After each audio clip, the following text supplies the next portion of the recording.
Assalamualaikum warahmatullahi wabarakatuh. Jumpa lagi dengan saya Mas Mut, masih di seputaran anxiety disorder, psikosomatis, dan dispepsia. Di video kali ini saya iseng ya, karena sudah lama banget saya tidak bikin video, karena saya sudah bisa beraktivitas secara normal, sudah benar-benar normal, sudah pulang jam 11 malam, jam setengah 2, sudah normal sekali. Dan saya ingin bercerita tentang kendala-kendala yang ada ketika kita sembuh. Sebenarnya kita sembuh itu dengan sendirinya ya. Kita sembuh itu dengan seiring berjalannya waktu, kita sembuh sendiri, mental kita sudah mulai terbangun, kita melatih lagi mental kita, pola makan kita juga sudah mulai membaik, pola hidup kita juga sudah mulai membaik, dan seiring berjalannya waktu kita akan sembuh dengan sendirinya. Dan ketika sembuh itu apakah ada kumat-kumatnya? Ada, pasti ada. Terutama yang paling sering itu di dispepsianya. Saya itu biasanya di dispepsianya. Saya pernah reflux beberapa kali ya, mungkin sekitar 1 tahun ini bisa reflux mungkin sekitar 3 kali ya, 3 kali. Terus mual dalam 1 tahun ini mungkin sekitar 2 kali. Terus sesak nafas kalau musim hujan dan pilek ya, dan itu tidak menakutkan, semua orang normal juga mengalami hal tersebut. Terus apalagi ya, yang ada itu ketika kita ada masalah, itu sempat kumat mentalnya sedikit, tapi ya beberapa jam saja, artinya hanya ringan saja gitu. Jadi kita paling was-was atau sedikit saja takut, dan kita melakukan apa yang biasa kita lakukan karena kita sudah belajar banyak, dan ternyata kembalinya juga semakin cepat gitu loh. Kita tidak pernah mengalami sesuatu yang buruk lagi, sesuatu yang kita merasa buruk, yang kita sangat terpuruk gitu. Sempat sih saya ya, di 1 tahun ini saya pernah hampir kumat ya sekali. Takut banget, lagi di luar kota, takut banget. Kenapa? Karena begini, jadi saya sudah mulai buka grup-grup lagi kan, grup-grup alumni sekolah, grup-grup segala macam, sudah beraktivitas normal. Di situ beruntun ya, karena saya triggernya adalah kematian. Saya dulu panic attack itu gara-gara kematian bule saya dan mertua saya. Jadi trigger saya itu, saya bisa menakutkan lagi hidup saya itu ketika ada orang dekat yang meninggal atau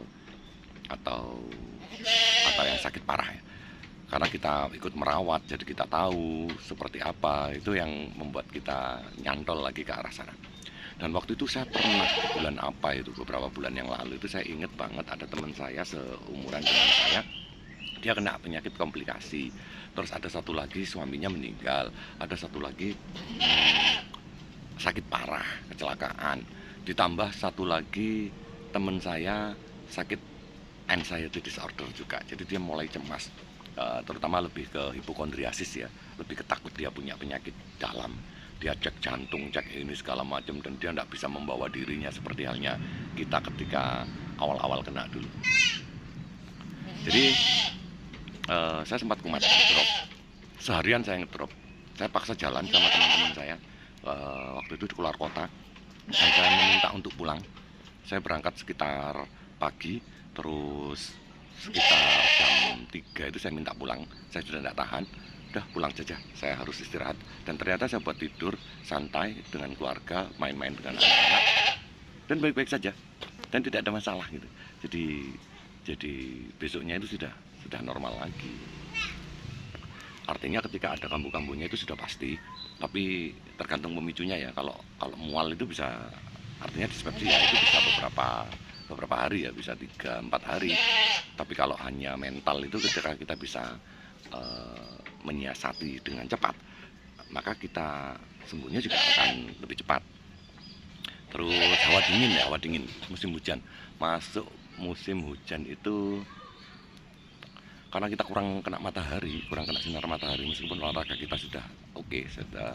Perlu diketahui, saya sekarang sudah jalan sekitar 5.000 langkah kaki per hari, rutin. Memang sudah normal ya. Jadi ya tidak ada masalah di olahraganya. Tapi masalahnya ya itu tadi, ketika masuk musim penghujan, ada sedikit perasaan was-was. Karena apa? Ya itu tadi, karena kita dulu pernah sakit itu di musim hujan, kita sangat takut. Dan ketika masuk musim hujan itu rasanya itu, perasaan itu seperti kurang nyaman aja, kurang nyaman aja. Tapi ketika kita bisa mengatasi dengan cepat ya, maka sembuhnya dengan cepat, maka akan baik-baik saja. Nanti iseng aja saya bikin video, saya menunjukkan bahwasanya dalam 1 tahun itu memang pasti ada kumat-kumatnya dikit, entah itu mentalnya, entah itu dispepsianya, entah itu pengaruh oleh suhu itu tadi.